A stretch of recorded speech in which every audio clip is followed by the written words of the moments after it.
Hey guys, welcome to our channel Cine Music Space। और आज हम लोग ट्रेलर रिएक्शन करने जा रहे हैं सूर्या की मूवी जय भीम का, जिसका ट्रेलर कल ही रिलीज हुआ है और ये फिल्म Amazon प्राइम पर रिलीज होने वाली है। ये फिल्म एक रियल इंसिडेंट पर बेस्ड है जो रियल लाइफ में बहुत पहले 1993 के अराउंड हुआ था और उसी सिचुएशन के ऊपर इस फिल्म को बनाया गया है।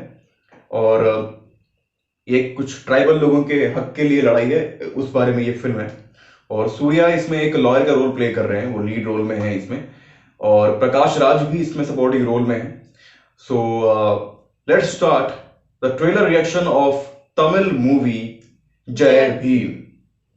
ट्रेलर रिएक्शन स्टार्ट करने से पहले अगर आपने अभी तक हमारे चैनल को सब्सक्राइब नहीं किया है तो चैनल को सब्सक्राइब कर दीजिए, बेल बटन को प्रेस कर दीजिए ताकि आगे आने वाली सारी वीडियोस की नोटिफिकेशन आपको मिलती रहे। तो बिना किसी देरी के शुरू करते हैं ट्रेलर रिएक्शन।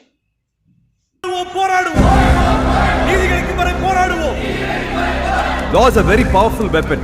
யாரை காப்பாத்துறதுக்காக நாம அதை பயன்படுத்துறோங்கிறது ரொம்ப முக்கியம். இருக்கிற இடத்துக்கு பட்டா கிடையாது, ரேஷன் கார்டு கிடையாது, ஓட்டர் லிஸ்ட்ல பேரே கிடையாது. அது இவங்க தப்பா? சுதந்திரம் கழிச்சு 50 வருஷம் ஆக போகுது, ஆனா இவங்க கையில ஒரு அட்ரஸ் ப்ரூஃப் கூட இல்ல. ஒரு ஆள் மேல ஒரு கேஸ் தான் போடணும்னு சட்டம் இருக்கான்னா தலைக்கு 2 கேஸை போட்டு விடுங்க.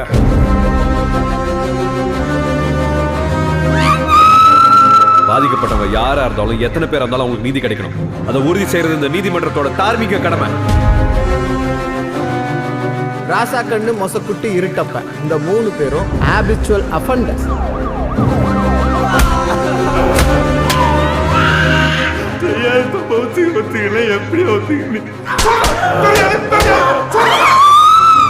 My lords, police have been continuously foul playing this case. திருநகை வச்சு பணம் வாங்கினது எவிடன்ஸ் இது. 3 பேரும் வெளியூர் தப்பிச்சு போனதுக்கு ஐ விட்னஸ் இருக்கு. திருட்டு பசங்களை ட்ரைபல்னு சொல்லி பாலிடிக்ஸ் பண்ணாதீங்க. இல்ல சார், இந்த கேஸை நான் ஏதோ தப்பா ஹேண்டில் பண்ணுறேன்னு தோணுது. This case is nothing but a scandal. இனிமே the local police handle பண்ணக்கூடாது. This is a fit case to be handed over to the CBI. ஆனா போலீஸே உண்மையை ஒத்துக்கறாங்களா? ஒரு உண்மையை சொல்றாங்கன்னா பல உண்மைகளை மறைக்கிறாங்கன்னு அர்த்தம். We want a CBI inquiry, my lord. This case is getting bigger day by day. CM கவனம் போறதுக்குள்ள இந்த கேஸை நம்ம முடிச்சாலும். தப்பு பண்றவங்களுக்கு பதவி, பணம், ஜாதின்னு நிறைய இருக்கு சார். பாதிக்கப்பட்டவங்களுக்கு நாம தானே இருக்கோம். அந்த 4 குடிசையும் கொளுத்தி விடுறதுக்கு எவ்வளவு நேரம் ஆயிடும்? ஜனநாயகத்தை நிலைநிறுத்தணும்னா சில நேரங்களில் சர்வாதிகாரத்தை கையில எடுத்துதான் ஆகணும். நீதிக்கு ஆதரவான வார்த்தைகளை விட அநீதிக்கு எதிரான நீதிமன்றத்தின் மௌனம் ஆபத்தானது.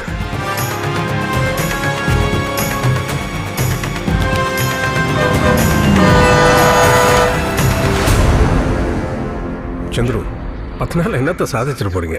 ஒரு இன்னசென்ட் ட்ரைபல் உமனுக்கு ஜஸ்டிஸ் கிடைக்கணும்னு போராடுறேன். கோர்ட்ல நீதி கிடைக்கலன்னா ரோட்ல இறங்கி போராடுவேன். போராடுறதுக்கு லா எனக்கு ஒரு weapon. That's all.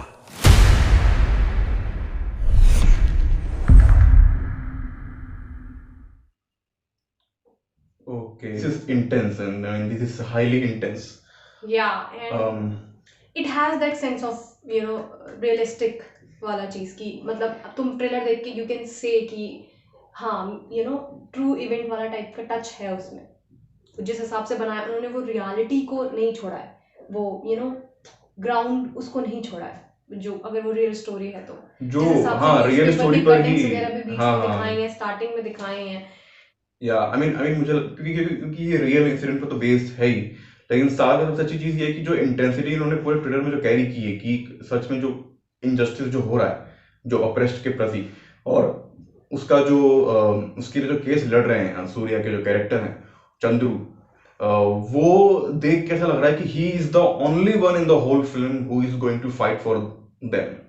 Rest of the other people are like they are going to like they are not even trying to see their part. They are like, मेरे को लगता है ना कि वो वाले लोग वो उस तरीके का माइंडसेट लेके बैठे हैं that okay if किसी इंसान ने ब्लेम कर दिया है that they have done it, तो वो मान लो, हाँ वो मान लो without doing anything or without research, without evidence, you just have to accept कि उसने कुछ उसमें किया है. डायलॉग है ना कि ये हैबिचुअल है. हाँ, लेकिन कैसे हैबिचुअल है? हाँ, कैसे ये लोग करते हैं, ये लोग इनकी हैबिट है ये कि ये तो सोच बनी हुई है ना कि ये पर्टिकुलर कम्युनिटी ऐसा ही करती है, उस चक्कर में जो इनोसेंट होता है उसको भी उसी में आना पड़ता है. That's what they are showing कि they are not saying it कि अगर किसी बंदे ने किया भी है तो जस्ट बिकॉज कि वो कहाँ से बिलोंग करता है आप उसे छोड़ दो. दे आर जस्ट सेइंग कि किसी इनोसेंट को नहीं वो होना मिलना चाहिए. हाँ, कि साथ इंजस्टिस नहीं होना चाहिए Absolutely. एक्चुअली.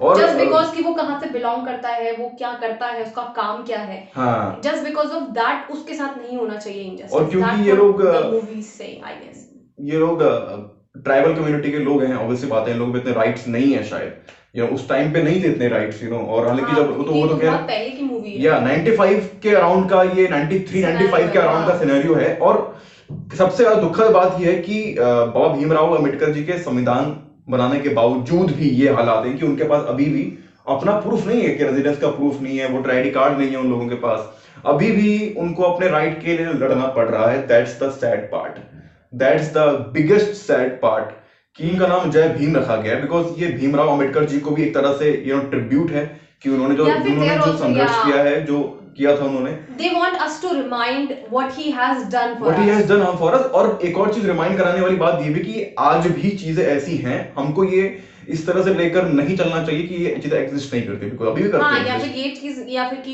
ये मानना नहीं, मतलब इस हिसाब का माइंडसेट नहीं रखना चाहिए कि ये 1995 का है तो मे बी दैट उस टाइम पे नहीं, ये if you have watched Asuran और कर्णन काइंड ऑफ मूवीज और सरपट्टा परंपराई, you would understand कि जो ऑप्रेस्ड कम्युनिटी के लोग हैं उन्होंने कितना कुछ सहा है और कब तक. अभी भी बहुत लोग सह रहे हैं, मतलब अभी भी गांव में कई लोग हैं जो ऑप्रेस्ड कम्युनिटी से बिलोंग करते हैं. They have, like they are still suffering. It is not just the fight of someone जिसकी जो छोटे कास्ट से बिलोंग करता है. It is a very big fight. It is a very big fight. It is a very big उसमें fight. एक line है trailer में, एक आदमी ने बोला कि मुझे बहुत देर नहीं लगेगी तुम्हारे सारे झोपड़े को जलाने में. It means that he holds that power to destroy the whole community. That's the main thing. And that's the biggest fight. The person who holds the power, और जो इंसान उसके अंडर है या फिर उससे थोड़ा सा नीचे है in terms of money, in terms of other things, या फिर जैसे कि हमारी, it is not just about our country. अगर तुम बाहर की कंट्रीज में भी देखो, there are things happening there also, but it is, वो बेसिस अलग है. वहाँ पे मे बी मनी के उस पे ना होता, वहाँ पे कलर के उस पे होता हो, है ना. But it happens and that's a very sad part कि इतना और उससे भी मॉडर्न होने के ज्यादा बावजूद these things happen. And I just love the fact कि साउथ इंडियन जो इंडस्ट्री है मूवीज, वो ऐसे कंटेंट पे काम कर रही है. such a beautiful, they pick such a beautiful content and they make a very beautiful movie out of it. Dhanush got national award for Asuran, not because की एक्टिंग उतनी अच्छी की थी, बट ऐसे टॉपिक को लेके सबके सामने आना, एक स्टार होते हुए बहुत बड़ी चीज है. और सूर्या जो है वो साउथ के बहुत बड़े स्टार हैं, बड़े स्टार हैं, और जिस तरह की फिल्में वो करते हैं, कंटेंट ड्रिवन फिल्में, उसमें ये एक और कमाल की फिल्म उनके फिल्मोग्राफी में मतलब ऐड हुई है. उनकी फिल्म आई थी सुराराई पोट्टरू, जो कि एक रियल लाइफ पर्सन पर बेस्ड थी. ये भी रियल लाइफ इंसिडेंट पर बेस्ड है. इसका मतलब he is trying to go into the direction कि मैं लोगों को एक जो रियल चीज है मैं उसको बताऊंगा. Because it happens. इसे टॉपिक्स को उठाने के लिए आई वुड से कि एक तो हॉलीवुड वाले are making such a beautiful movies, and मैं अगर हमारे इंडिया में देखूं तो मुझे लगता है कि साउथ इंडियन जो सिनेमा है, they are making it very normal, और बहुत ओपनली इस बारे में बात कर रहे हैं, बहुत ओपनली बात हो रही है, नॉर्मल बेस बना रहे हैं to start the conversation से कि okay see you, तुमको लगता है कि ये नहीं हो रहा है, but this is happening. And it is not just about 1995, it is about the present day अभी भी also. अभी अगर मूवी बना रहे हैं, it means उनको कहीं ना कहीं ये लगता है कि वो रेलेवेंट है, अभी भी रेलेवेंट है. और सबसे ज्यादा एक और सैड पार्ट इसमें जो मुझे देखने को मिला वो ये कि he is the only lawyer who is fighting for it. और मे बी इसके बाद इस वाली सीन जो ये हुआ पूरा, उसके बाद मे बी कोई लॉ निकला हो, या फिर मे बी कोई मे बी और लॉयर सपोर्ट में आए होंगे. जिस तरह से उनका जो ओपोनेंट जिस तरह से बात कर रहा है, he is not in the mood to understand कि जो ट्राइबल लोग हैं उनके संग क्या गलत हुआ है. मतलब they are trying everything कि ना जो लॉयर है वो छोड़ दे, या फिर ये चीजें खत्म हो जाए, या फिर बात ना हो इस बारे में, या फिर इसका बहुत बड़ा मुद्दा ना बने. They are trying everything. But मैं बोलूंगी कि ये 2 नवंबर को मूवी आ रही है, and it is going to be a very it is going to be a hit movie, because a lot of people are going to watch it for Surya, for the topic they have picked it in the trailer. They have make it very beautiful. वो cinematography भी काफी अच्छी की है कि जिस तरह से कोर्ट सिस्टम दिखाया है, कोई भी कसर नहीं छोड़ी वो ब्रूटैलिटी दिखाने में. वो जिस हिसाब से वो छोटा बच्चा रो रहा है, उसका जो फ्रेम लिया है, वो जिस हिसाब से the lady, I don't know her name, I am so sorry about it, but the way she is acting, the part she was shaking there, you know, वो जब वो मार रहे हैं पुलिस वाले और वो It shows that वो जो डर है उनका the kind of brutality they have gone through in that, you know, police station and all. उनके अंदर, you know, it They is- have they don't have anyone to support them ना. That's why Surya said that I am the only one. मतलब अगर मैं भी नहीं दूंगा तो कौन साथ देगा उनका. That's the thing. और जो डायलॉग जो आखिर में बोला कि मेरा एक ही वेपन है लॉ, मैं उससे ही लड़ूंगा. That's the beautiful thing कि मैं ना तो कुछ गलत रास्ता अपनाऊंगा ना मैं वॉयलेंट की तरह जाऊंगा. मैं लॉ के साथ खड़ा रहूंगा, लॉ के लिए ही लड़ूंगा और लॉ के साथ ही लड़ूंगा. That's the best thing.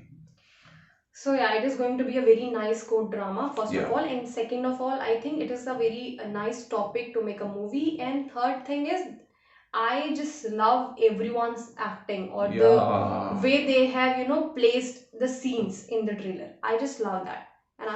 So this was the trailer reaction of Jai Bhim. आज के लिए बस इतना ही. आपको ट्रेलर कैसा लगा, आपको हमारे रिएक्शन कैसे लगे, आप हमें कमेंट बॉक्स में बता सकते हैं. तब तक के लिए बाय बाय, टेक केयर.